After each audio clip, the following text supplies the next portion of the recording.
Insider trading అను అబద్ధాల presentation. తాజాగా YCP నేత ఇన్సైడర్ ట్రేడింగ్ పై ఇచ్చిన ప్రజెంటేషన్లో చెప్పిన అబద్ధాల గురించి చెప్పుకుందాం. రాజధాని పేరు మీద జరిగిన అక్రమాలను స్థూలంగా చూస్తే రాజధాని ఎక్కడ వస్తుందో తెలుసుకున్న ప్రభుత్వ పెద్దలు ముందుగానే రైతుల నుంచి అతి తక్కువ ధరలకు కొనుగోలు చేశారు.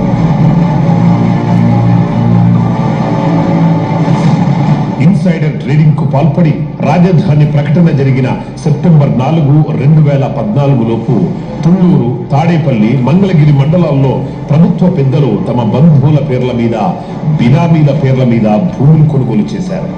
ఇన్సైడర్ ట్రేడింగ్ జరిగిందని తప్పుడు ప్రచారం. ఆర్థిక మంత్రి బుగ్గన రాజేంద్రనాథ్ ఈ రోజుకి అధ్యక్ష, ఈ రోజుకి జాగ్రత్తగా చూస్తే 4070 ఎకరాలు 4070 ఎకరాలు వాళ్ళకు కావలసిన వాళ్ళ పేర్ల మీద మొత్తం చేసుకొని పెట్టుకున్నారు అధ్యక్ష. జూన్ 1, 2014 నుంచి 6 నెలల లోపల 4070 ఎకరాలు వాళ్లకు కావలసిన వారికి కొనిపెట్టుకున్నారని అసెంబ్లీలో చెప్పారు. జూన్ 2, 2014 నుంచి అమరావతి పేరు రాజధానిగా ప్రకటించిన సెప్టెంబర్ 4 వరకు 4 నెలల్లో 128 ఎకరాలు మాత్రమే రిజిస్ట్రేషన్ జరిగింది. వాటిలో కూడా 100 ఎకరాలు రియల్ ఎస్టేట్ వ్యాపారం చేసుకునేవారు కొనుగోలు చేశారు. వారు టీడీపీ వారు కాదు. మిగిలిన 28 ఎకరాలు ఇతరులు కొనుగోలు చేశారు. వాస్తవం ఇదైతే మంత్రి బుగ్గన గారు 4070 ఎకరాలని శాసనసభ సాక్షిగా అబద్ధాలు చెబుతున్నారు. ప్రజలను తప్పుదోవ పట్టిస్తున్నారు.